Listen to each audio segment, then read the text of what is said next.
Welcome to another episode of We Don't Die. I'm your host, Sandra Champlain. Oops, no, I'm not. I'm Philip Dykes, and this is Kerry McLeod. Who could ever be a best international author like Sandra Champlain? #1 bestseller called We Don't Die, a skeptic's discovery of life after death.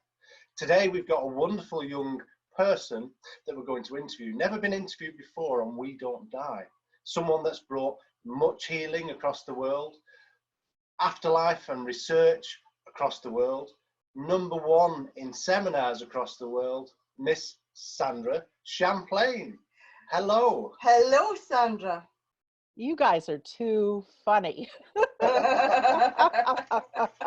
For those of you who are listening right now on iTunes or one of the platforms there, you're like, who is this guy? Well, my best friends, Kerry McLeod and Philip Dykes, the fantastic evidential mediums and tutors, thought it'd be great to turn the camera on me and them to interview me. So that's what this show is about. I don't know where it's going, what's going to happen. You may be listening right now, and we are recording this on video. So if you'd rather see our smiling faces as we sit and drink our coffee, go to YouTube and just type in We Don't Die Radio 330. This is episode 330. So Phil, back to you. Okay. So again, wonderful Sandra Champlain. How are you? Oh, I'm doing very well. Cold winter's morning here in Boston. I've got my cup of coffee and yeah, I'm just snuggled in. Got my seatbelt fastened as I feel a little nervous being interviewed. So we were about to ask you, how does it feel to be interviewed for the end of year special edition? It's exciting.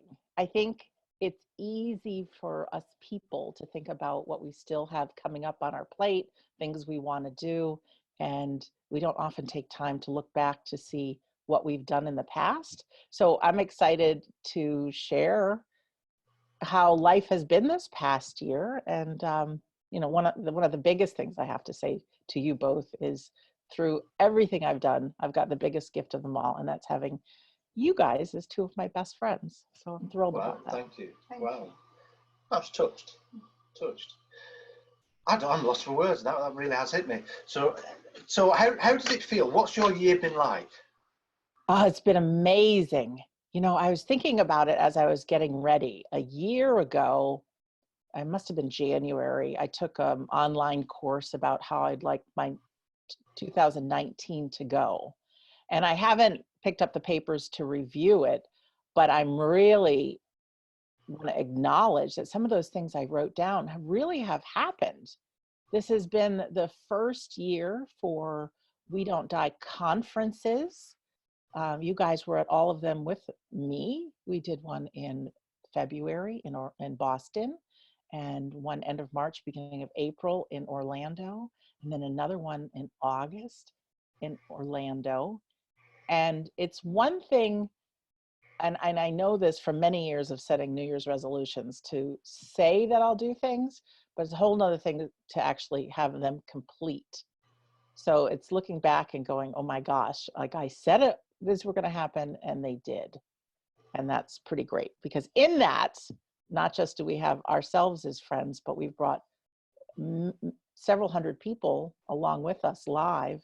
And now we all have this wonderful community, and looking forward to doing more of that in the future. Fantastic. So where did the idea come from We Don't Die? Where did it all originate and start? Let's go back quite a few years. I was somebody who had a fear of dying. That's what started off this whole journey.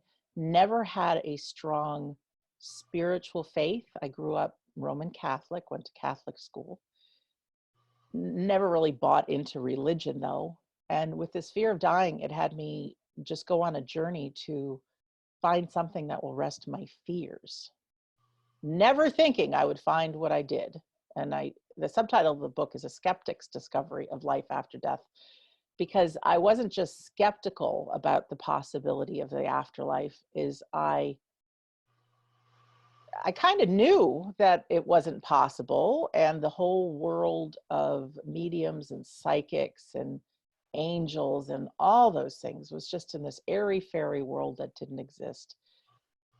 So to go on this journey, I was very secretive about it, but I really had to get over this fear of dying. I couldn't sleep at night. It was really awful. Every time my mind was at rest, all of a sudden it came up like, what's going to happen after you die? So I went on this journey and I collected some amazing evidence. And this was back in the end of the 90s and the early 2000s.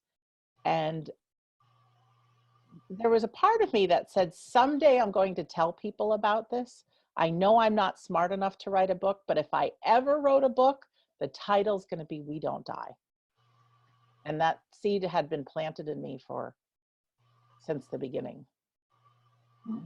So what does it feel like to now be able to say at the start of every one of your episodes, best-selling author of a We Don't Die, a Skeptic's Discovery? It doesn't really hit me, to be honest with you. I am somebody who, I don't think I have a big ego about these things. I think saying I'm a best-selling author might have people listen who might not normally listen. There is some credibility, I think, behind having some published works in the mind of skeptical people, as opposed to just maybe some person's random YouTube video. Might be interesting, but suddenly if they have a book, there's more credibility in the world. I think it's a man-made thing, but I'm just me. So I'm grateful to everyone who's listened to the show, who's read the book. I don't even know how many tens of thousands of books have sold, quite a few, and I'm grateful. But it doesn't mean anything as far as the ego goes. Mm-hmm. So what has it felt like to have the journey post-book to here? The journey post-book is interesting. When the book first came out, I was still in the land of thinking that people who believe in this weird stuff, that people would laugh at me, people wouldn't like me, I'd lose some of my friends and family, that I'm into this woo-woo stuff. So there was this genuine fear when the book came out about what are people going to think. And for anyone who doesn't know, my day job is I am a caterer, I am a chef. My mom and I have a over 30-year business that we cook for race car teams. And a gift that I was given by one of the race car drivers' families who was in a printing business is they created this huge banner that said, "Is there any proof of the afterlife? Sandra Champlain says yes." And so when my first book came out, they showed up at the racetrack with this huge banner and they said, "Bring some books, we have a surprise for you." And we set up a book table that had the books on display. And I had absolutely so much fear. I didn't know they were going to do that. That what is this community going to think of me? Because I didn't tell anybody in racing that I was writing this book. So the monumental fear was right there of losing friends and people thinking I'm strange. And guys, I have to tell you, just the opposite thing occurred. There were people coming up to me that had loved ones who have passed away. They had children that have died, women that had breast cancer, people that had some kind of fear. And it opened up this conversation because they saw me as a reputable person. And then all of a sudden there's a book on the afterlife. And even one of my race car drivers never told anybody a story that he had had one of these near-death experiences where he was in a coma and I think he died on an operating table, but his grandmother and grandfather were there to meet him in a world that was so much more real than even Earth. And it made his life seem like it was just a dream. And then he chose to come back, and he came back in a really painful body. But he said, because I didn't have that fear of death and I knew that we don't die, I didn't have a fear of life. And he said I could put my foot on the gas pedal and pass people in the corners and things like that. And he says, without the fear of dying, I didn't have the fear of living. And it was that experience that had me realize, like, that if I could give that to people by reading a book or now hearing some episodes, it's so much more than about life after death. It's about living life powerfully.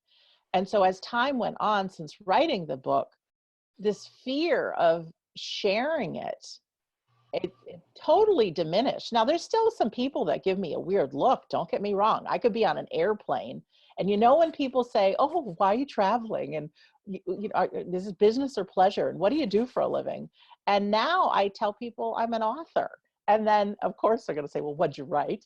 And then I always have a book handy with me, and then most people, we engage in a conversation. It's really interesting because I think God, or however you understand God, universe to be, puts people in my path and vice versa, because I'll be with somebody who's just traveling home from a funeral, or I hear these stories, and I give away so many books, and it's just been miraculous that I've had this courage now. And there's not a single person that can have a debate with me that I don't back down. I have now over 25 years of research into the evidence of the afterlife. I cannot share with somebody in 20 minutes or on a plane ride everything I know, but you cannot take away from me the knowing to my core that life after death is real, that we're going to see our loved ones again, that I think our life is for a purpose, experiencing emotions, and whether you call it an education or not, I do believe our souls grow, but you can't take that away from me. So I have this courage and conviction and just this knowing, and it is a different way to live life. So hopefully that answers your question, Miss Kerry. It does. I'm just thinking, because it's quite a profound story, from successful entrepreneur, catering within race car, that scenario, to the life after. That's a huge jump, and like you've explained how it's changed your life. Would you say you found God, or found that divine or something there within it? It's a great question. I say yes. Now, it's not the God that sits in a big chair and has a crown in heaven with a big white beard.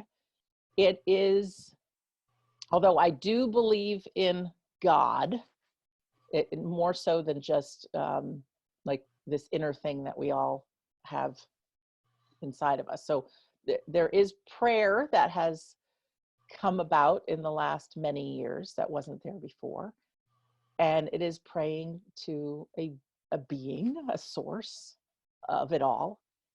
But also that this source I have come to experience is within all of us. So we are all tapped into it. And somebody had once said that if you imagine lamps, different lamps, there's many, many, many lamps around the world, different shapes and sizes and things, but there's only one light.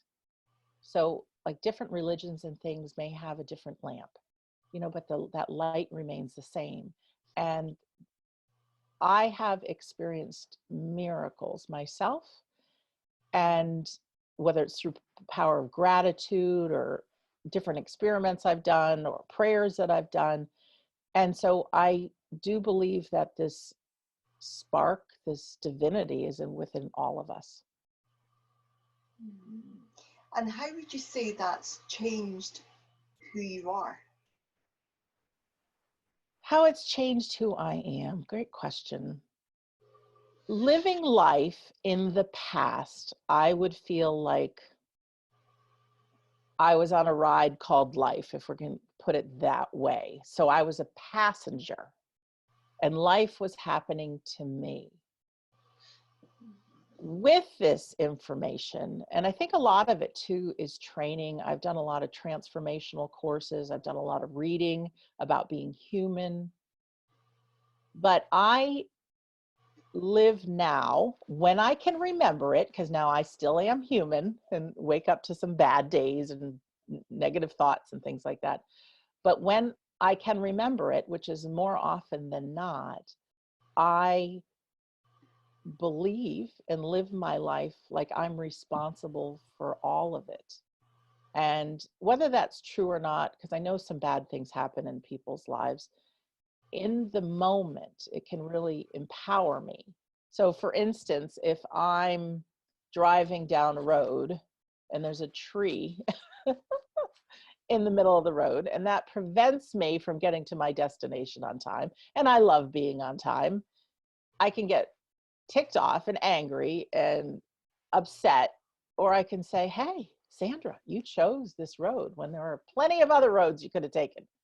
So that gets me back in the driver's seat, and it gets me off of stewing about something that's happened to me and makes me responsible for it. So in the case of living life, if things happen to me that I don't care for, I go back to look at what my part was in it. And I think that brings about forgiveness. It brings about understanding. It helps me also look at like disagreements with people from their point of view, because I think people are doing the best they can.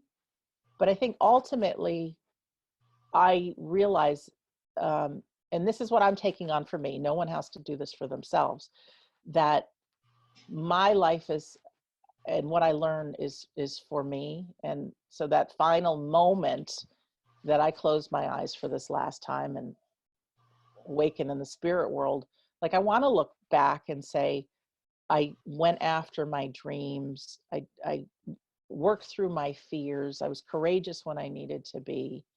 And I think all of that came from really getting that I'm the source of it all, if that makes sense. Yeah, absolutely. It's nice to see that real intention behind you, because normal, well, everyday people, we see this personality, this producer that brings life to everybody and touches everyone's soul. So to get that really humanistic side to you, it's really touching. So when did you really discover or believe, when was that moment that you thought the afterlife was real and true? That was a mediumship course I took back in about 2002, maybe. It was a well-known medium at the time that I saw do a stage show. And I went into that stage show believing mediums were fraudulent, that these people preyed on others for money.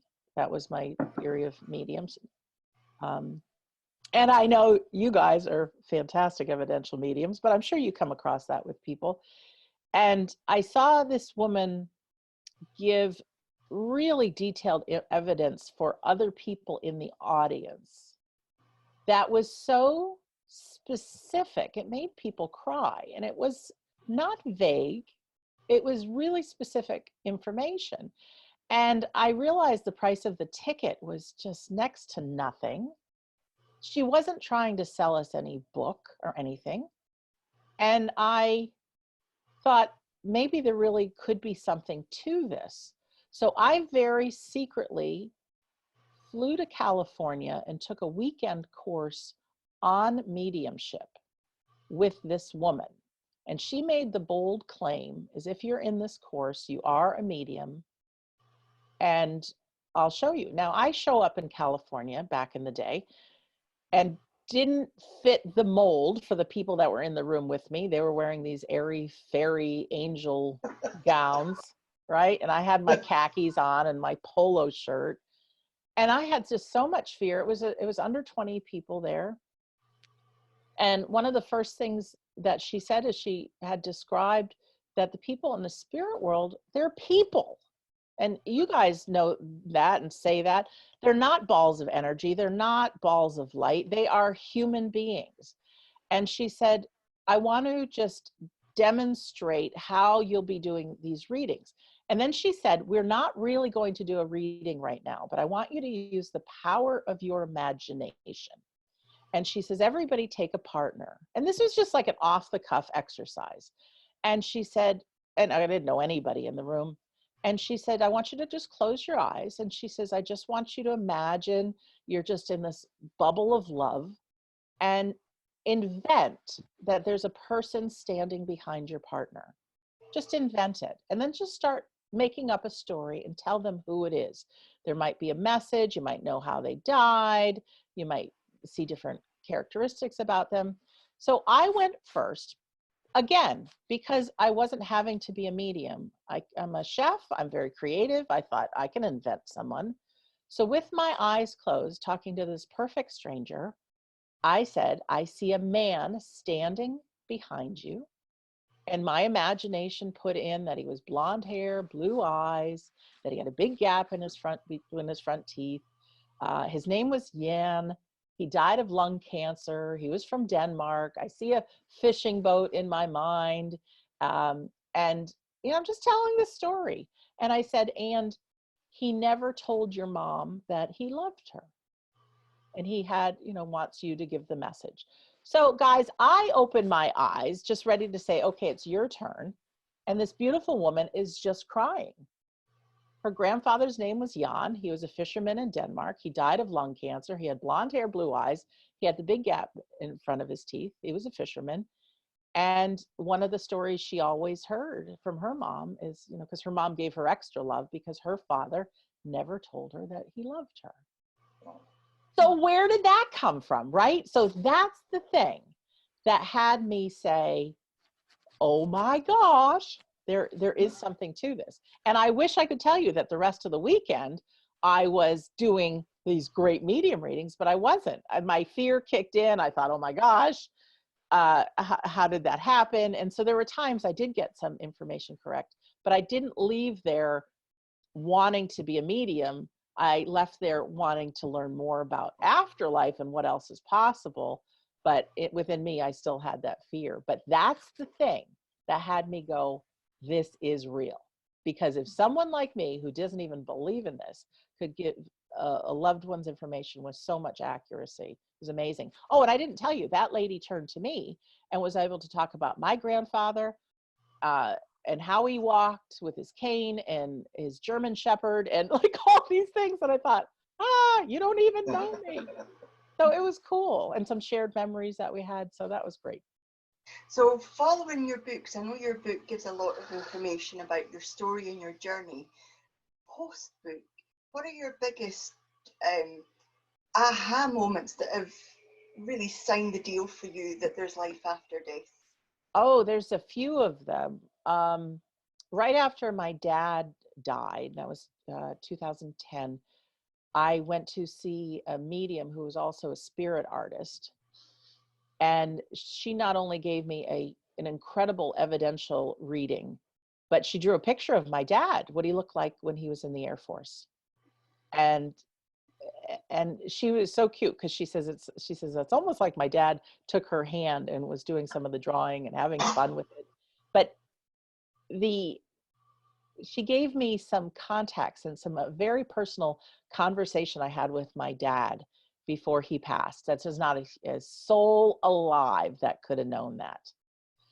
And then she also said that we get to be our favorite age when we transition, cross over, whatever you want to call it.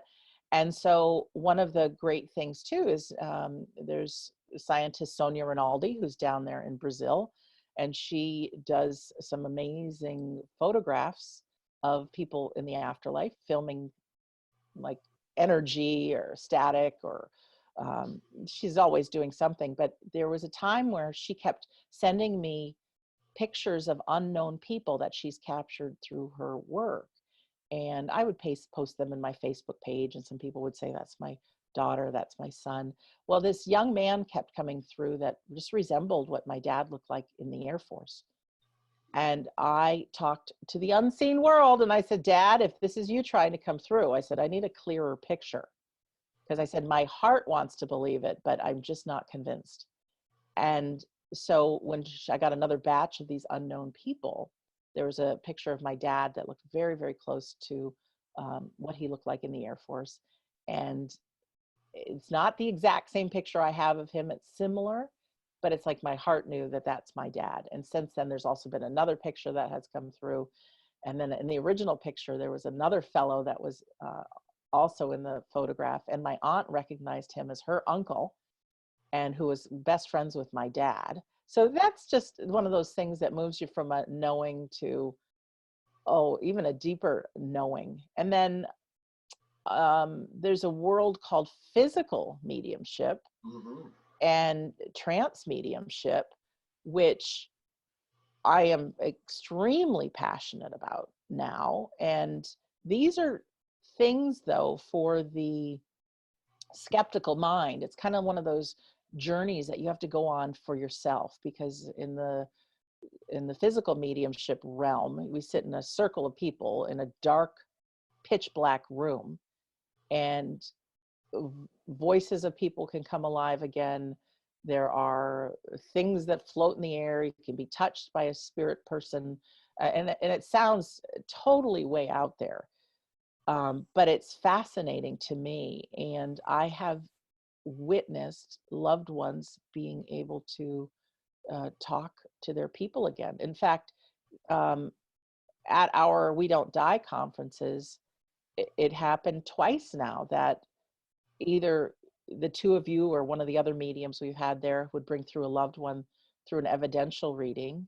And then in the darkness of the seance room, the loved one, and I think each time one was a daughter and one was a son, had come through and gotten to speak to the parents again. Mm. And that's mind-blowing. It's incredible. So I feel like it's a giant onion that never is going to end, that I just get to keep peeling back these layers and seeing what else is possible. So I love the adventure of it all. I love my own spiritual growth in the matter. And I, as many people know with episode 330 now, I absolutely love sharing it, because if being part of my journey can help you in your journey realize that the afterlife is real, I'm going to give you everything I've got. But like I said, some of this has to be a personal journey for you if you're interested, because you can't convince people of things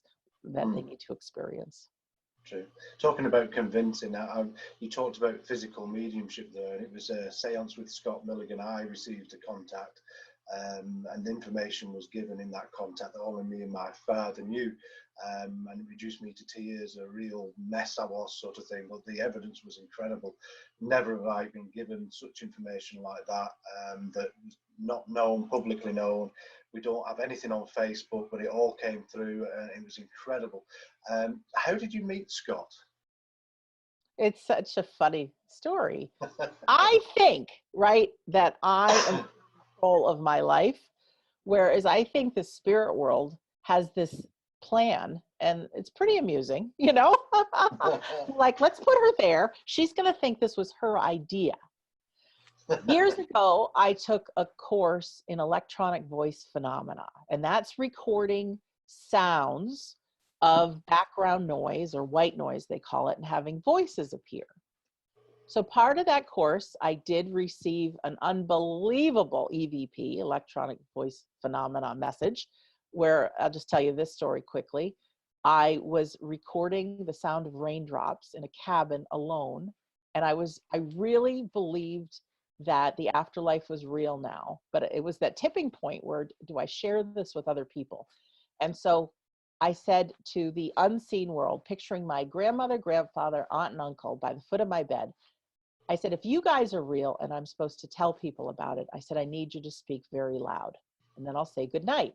So with my little digital tape recorder, I let it record for a minute, and then I said into it, good night.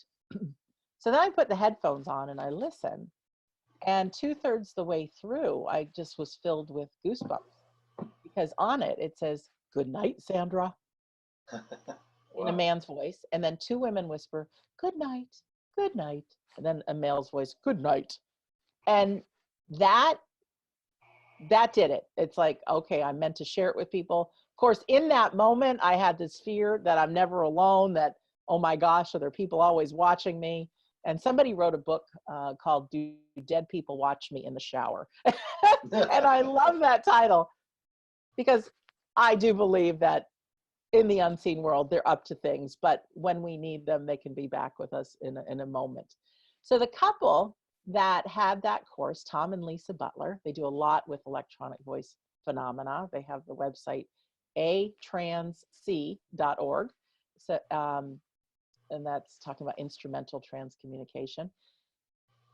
They started emailing me about physical mediumship. And I thought, oh no, come on. Now that is too far out there. I mean, come on, people, no way. And they were telling me about this medium called David Thompson and these different seances. And I mean, seances to me was such an awful word because, oh my God, what are you doing? And then they use the word ectoplasm. And I'm like, oh my God, that can't be real. It can't be. It's Ghostbusters. Busters, yes. Yeah. And so I had watched a David Thompson YouTube video that he was in the trance state, and he has a person, William, that speaks through him. But when I saw that first video, that was one of those holy cow moments. Like, I didn't know something like that was possible. And the messages that came through, it was just very authentic to me, what I had seen. And so I went to David Thompson's website at the time, and just to try to get a handle on what this physical mediumship was. And there wasn't too much on the website. But he did have recommended links. And one of the recommended links said, Scott Milligan, physical medium. So I thought, oh my God, there's two of them, right? There's two people that do this.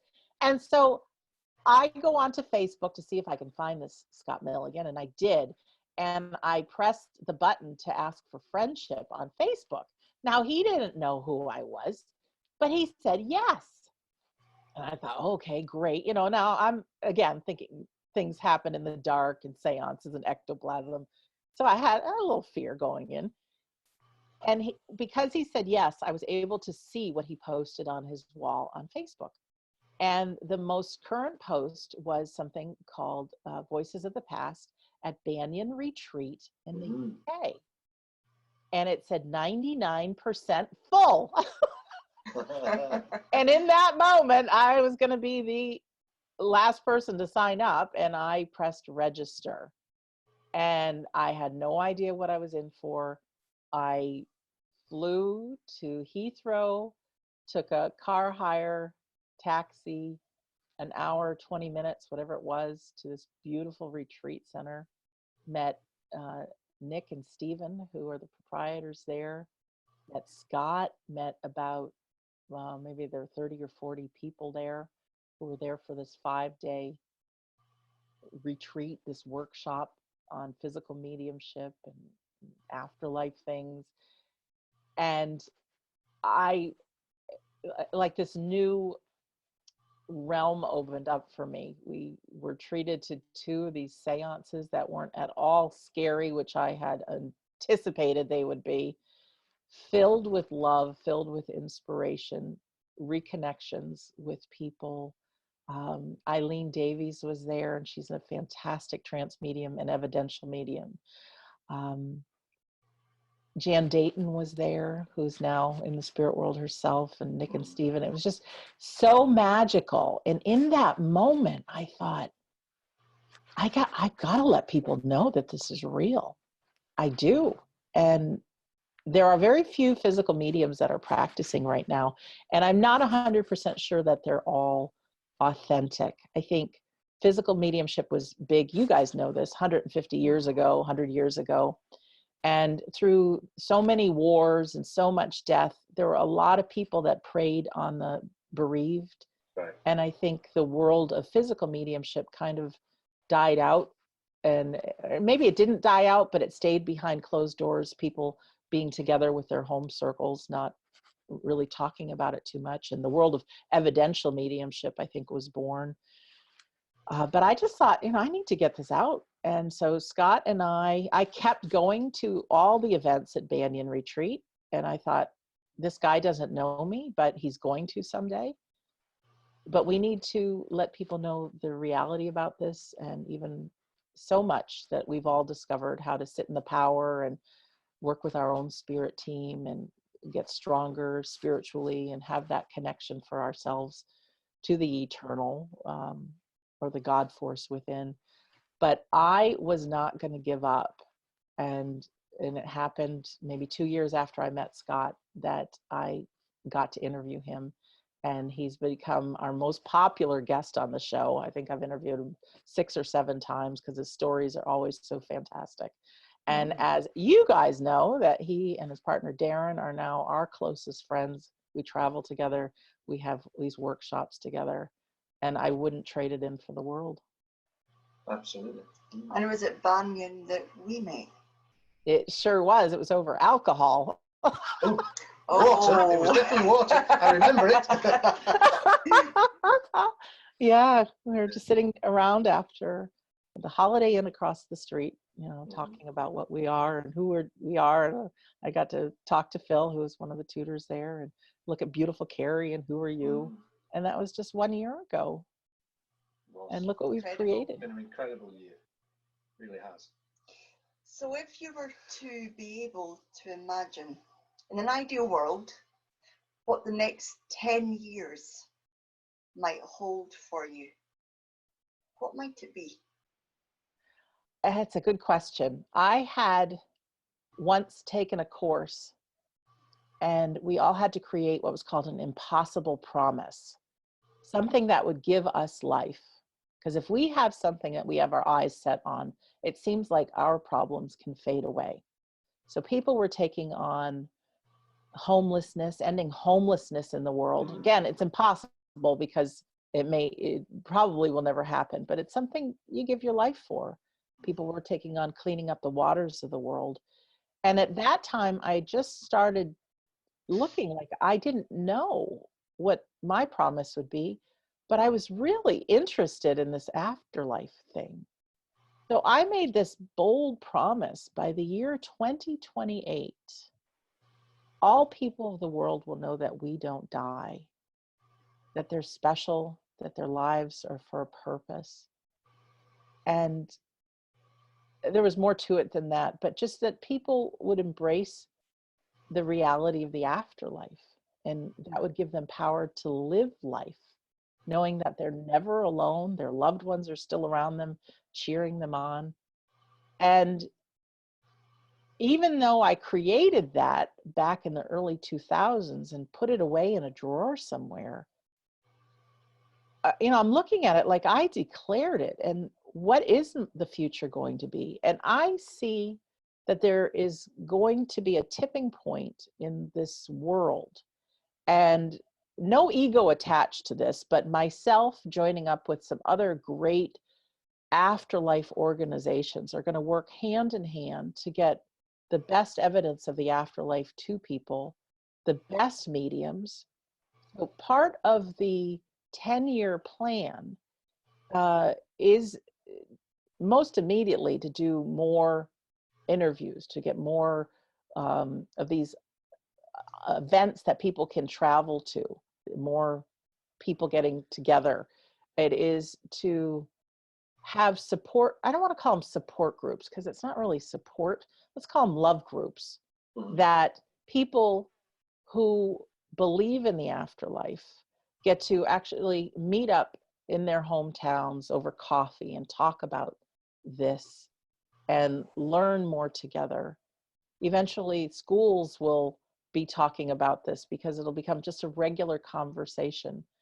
There are, and I know you guys have heard me, and even listeners have heard me before, that some great people in history, whether it was the creation of the light bulb or the invention of the airplane, or even the invention of the computer, people were laughed at thinking that'll never work. But these are the people that changed history.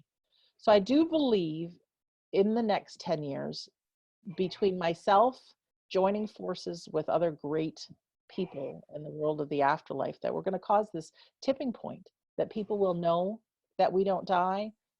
There'll be a lot more forgiveness, a lot more peace. People will realize that peace begins with themselves. Having a powerful life begins with themselves, that miracles are possible. There's nothing they can't do. So in the immediate, like 2020, along with you guys, we're creating some more live events. I am working in partnership with some great people, the AREI, Afterlife Research and Education Institute. There's a great group called Helping Parents Heal, working with bereaved parents. There's the International Association of Near-Death Studies, IANS. And so these things that I said I was going to do back in 2002 with my impossible promise, I see that is actually happening. So it's for looking for those avenues to bring people together, making sure that people who are sitting at home, who have no one to talk to about this, you may be like me, there's very few people in my life that I mean, I'm talking life that I see people day to day, that I can be open and share this with. So you may be watching this at home or listening at home thinking, gosh, my family and friends think I'm crazy for believing in this. But I'm out to work with others to help you have friends and family and people that embrace this, because it's a whole different kind of living life. How many times do we get together with people and all you hear about is what's wrong, right? It's awful. And what would it be like when I'm with Phil and Kerry and Scott and Darren and Sonia that talk about what's right, what we're creating? I mean, you guys have to agree. We have more fun than I would have ever imagined you could have with people. We are 100% free to be ourselves. And so we can work together in this miraculous, wonderful world, but then the enriching lives that we have, the friendships that we've developed, I think knowing about the afterlife gives us life. And so in the next 10 years, making that possible for all people. And in that, we're going to actually see that happening, because we will see our suicide rate going down globally. We will see the amount of people taking antidepressants will go down. We'll see much more entrepreneurs. We'll see more people, the young minds, getting involved in afterlife communication. Kind of like when the cell phone, the mobile phone first came out, it was this big clunky thing. And then a lot of minds got on it, and all of a sudden now it's really blossomed to what we're doing right here today, this FaceTime, connecting through Zoom, that there'll just be an exponential growth, and that someday people will look back and say, could you imagine that people didn't believe in the afterlife? Could you imagine? Like, that's crazy. Kind of like when people always thought the earth was flat. So that's where we're going. And I am so grateful to be a humble servant to be able to be part of that. Amen. Absolutely. Good. Absolutely. So as we draw the interview towards a close, Sandra, what would be your words of wisdom or words of support that you would share with your listeners? Sorry, Kerry, I interrupted you. There's something I forgot to say, though, in the 10-year plan. And that involves you guys and some other great evidential mediums along planet Earth. I think we need to clean up the world of evidential mediumship a bit. There are grieving people that come to mediums and can pay an awful lot of money with hopes that they'll get something, some bit of evidence that their loved one is still around. And I didn't realize this until I met the two of you, of how much better mediums could be than they know themselves to be. So I don't know yet how to get to them, because I know as human beings, no one wants to be told you could be better than you are. Yes. But and I don't exactly know how it's all going to look, but to be able to witness an evidential mediumship demonstration with you two goes so far beyond what I've experienced. And I've paid several $100s for a medium reading and gotten hundreds of pieces of things that don't fit. And thankfully, like with one gentleman, one big gold nugget came at the end that I got, that, okay, there's something to this. But for everyday person, that if we could raise the level of mediumship in the world, and I'm going to hold you guys partly responsible to help do that. And somehow we're going to get to mediums that no longer will tell people, I've got an M name, I've got a male energy. Like you say, they're people. Exactly. They're still Absolutely. alive. And to be able to learn how you guys teach, and I know you guys teach people one-on-one, you teach group things. Soon we're going to create some online teaching together, that people can really reach down in their emotions and they can really dial in the level of evidence that they bring through with love, and let people know the difference between psychic readings and mediumship readings, and so that people, when they get a reading, they know it's their loved one coming through. So that's one of the things I want to do with your help in the next 10 years as well. But back to your question about any advice going through forward, I think if this is the first time you've listened to We Don't Die Radio, this is the most different one you're probably ever going to have, because the table is on me. But there are now 330 episodes, and they span the globe with all kinds of different individuals and why they believe in the afterlife. I've had you guys on a few times and talking about your history. And sometimes you don't have to have a painful near-death experience to believe. But I have had, I don't know, 20, 30 people who've had these experiences. And to be able to listen and put yourself in someone else's shoes. I don't believe everything that all my guests say. You know, there's all kinds of things that I don't quite buy into. I don't buy into that there's evil and negative spirits around. I don't. You might, and I'm not going to argue with people in your belief systems, but what I would say is your life is for you. I do have this resource, and there are great books on afterlife and other great radio shows. Take from them what's going to empower you in your life. So some bits from a guest might not fit. Well, don't listen to them, but some may fit, and use them. Let other people's experiences help you on your belief that the afterlife is real. I think we all have passions, and to look to see what you're passionate about, whether it's an afterlife topic or not, but go after your dreams. It's now approaching the end of the year, 2019. I think it's human behavior to look at what we haven't done as opposed to what we have done. Take some time, even if it's little things that you don't think make a difference, and give yourself a pat on the back for some of the things that you have done, not just this past year, but in life, really. And just remember, your brain always picks on what's not done. So I think when we can look at what we have done, that'll give us courage and power to start looking at what we want to do. And for this next coming year, look at some things you want to do, whether it's health-wise or family-wise or exploration-wise or business-wise. Write them down.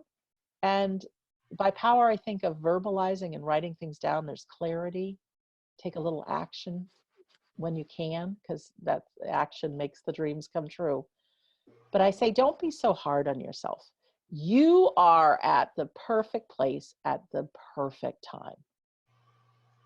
If you were supposed to be somewhere else right now, you would be. Give yourself a pat on the back for all that you have done. Don't be hard on yourself. That's a really big one. And that comes for me too. But we are each supported by this invisible team of people, loved ones, guides, whoever you want to call them, that are your cheerleaders. Phil and Kerry teach a beautiful thing called sitting in the power, and closing your eyes and blending with your spirit team. And I think that's kind of like charging your cell phone. You can't make a phone call if you don't have battery, right? So being in life, learning how to sit in the power, and I'd love, before we're done, you guys to share your website also, but to develop that connection to the unseen world yourself. And that power can be used for just everything you want to do in your life.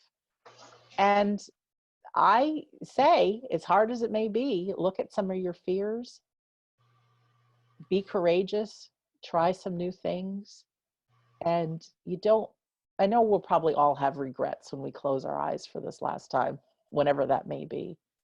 But do whatever we can now on a daily basis when you go to bed at night, to not have regrets. That's my advice.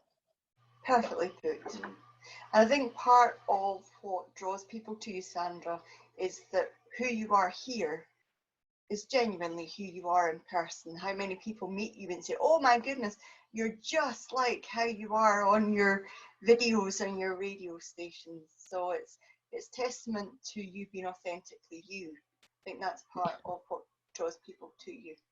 Thanks. And that didn't come easy, by the way. I had taken a course in public speaking and I practiced it so much and I knew I had it nailed, and I got in front of the group and I shared and I got the lowest score in the class. And that's what had me say, what did I do wrong? And they said, there was no Sandra present. We want you. So that's when I said, oh. And that goes for everybody. When we are ourselves, we're our most lovable, and that's when our light can shine. Because you know what? I've got practice at being this Sandra. We all do. So be ourselves. You're perfect, just the way you are. Good. Well, thank you for being yourself, Sandra. It's been an absolute delight. I think this might be one of our first interviews. Oh, you know what I was thinking? There may be times, and God forbid something happened to me that I got sick or something. I thought you guys could help keep the show running. Would you do that? Absolutely, we would do that. Yes. Fabulous team behind you that would be able to help. Yeah, absolutely. Yeah. So if you guys don't mind, I just want to turn the interview just a little bit. If you guys could share who you are, and we got a few minutes left, what your commitment is, and a little bit about, maybe share about your website, because and how people can get in touch with you. That's a huge question, Sandra. Wasn't expecting that. Too bad. Hey, you had me in the hot seat this time. Exactly. For those that don't know myself, I'm Philip Dykes. My intention is to raise that bar of mediumship as high as possible, not for egotistical sake, to get the truth out there about the afterlife, that mediums are real, that there are genuine mediums out there, and we can progress to new levels. We hit a level that we seem to be happy with, but we can push far beyond it and even achieve more and touch people's lives, not just through evidence, but through that healing that the evidence brings, but just making the most of life. I'm going to echo your words, making the most of life, really enjoying it to its full, and just experiencing different people, different cultures, and visiting as many places as we can, sharing that word. I think as well on our journey, it's about allowing people to have that spiritual experience. There's a number of other mediums as well, call it the spiritualization of the self, because a lot of mediums are doing their best for the spirit world and for the public, but they've not had that deep delve into themselves that brings that spirituality forward. So that's the reason why all of our work takes the person within themselves, because it's only when they understand themselves they can possibly understand somebody else in the spirit world, for they are a real person, real experiences, personality, emotions, and we want to do our best for each person in the spirit world. So we allow the people that choose to develop their mediumship with us to go within themselves, but it does need that support of the tutor to be ready to step in and support them through those, we call them wobbles. Everybody has wobbles every now and then. So it needs that extra bit in there. It's more than just the mechanics and the structure of mediumship. It's about the whole person. So we'd like to take that forward. We'd like to take that to working mediums, people developing their mediumship, and people who have no interest in being mediums but are looking for that way to connect with their loved ones. And we've been asked to illustrate some courses for tutors as well, from different parts of mainland Europe, where they want to train the tutor sort of thing. So again, these are the things we're looking at to raise that bar. But if people want to find out more, they can go to the joint website of the Spirit and Soul Foundation, co.uk, or individually to Kerry McLeod, spiritmedium.com or philipdykes.co.uk to find out more if they want. Perfect. And just beneath this episode, however you're listening or viewing it, I have your websites as well. You guys are just fantastic. And I just recently took a workshop with you, and there were some other people that didn't have any mediumship training, but you were able to help all of us dial in a bit. I mean, I know it's years study and practice that's required, but to have those aha moments that I really am tapping into someone psychically or mediumistically, that's something that I think we all get, that we are not just the skin and bones we think we are. There's so much more to us. So I know the three of us are going to be doing some online events that you'll be doing mediumship demonstrations, also that you tutor people one-on-one, and that you do readings like this with people from the privacy of your own home, wherever you may be in the world. And you guys are in Scotland right now. So if you're interested in contacting Phil and Kerry for a reading, I think they're the best of the best. So I totally recommend them. They have integrity, which I think is great. So with that, I think I can conclude this episode, because you might not have the script down, you guys, but we don't. Grateful. I really am grateful to everyone listening or viewing right now for taking this last hour and spending it with myself when I was on the hot seat, and with the beautiful Kerry McLeod and wonderful Philip Dykes. Thank you for listening. As always, the home base for this show is WeDon'tDieRadio.com, and you can look at the events page, because we'll be posting the upcoming events, both online events and in-person events that we have created or are creating. So it'll change, it'll be a work in progress, but you can visit that. You can join what I call our Insiders Club, and that's just my email list. And you can get actually a free copy of We Don't Die. It says just the first few chapters, but I'm no fool. I want you to have all of it. And as you keep reading, you realize it's the whole book. I have a very healing audio called How to Survive Grief that you'll also get, as that's near and dear to my heart. But in closing, I just want to say thank you again to my best friends, Phil and Kerry, for turning the table on me. I think this has been great. And it was most enjoyable. Yeah, and you, our listener, you can find out a little bit more about me, who's usually the interviewer. So in closing, this is Sandra Champlain. I've been your host on We Don't Die Radio, along with these two fabulous people.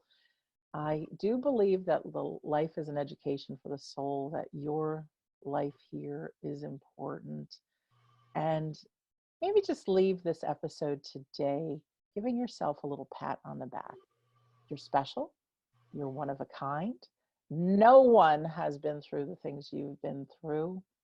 Some of them you might not realize are a blessing in disguise, because they might be the thing that will help you help someone else.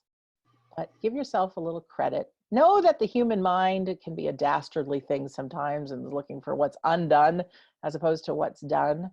But take some time and just think about what's important to you in your life. You're one of a kind. You can have anything. Your dreams matter, and you matter. So I want to thank you for listening or for viewing, and we'll see you soon.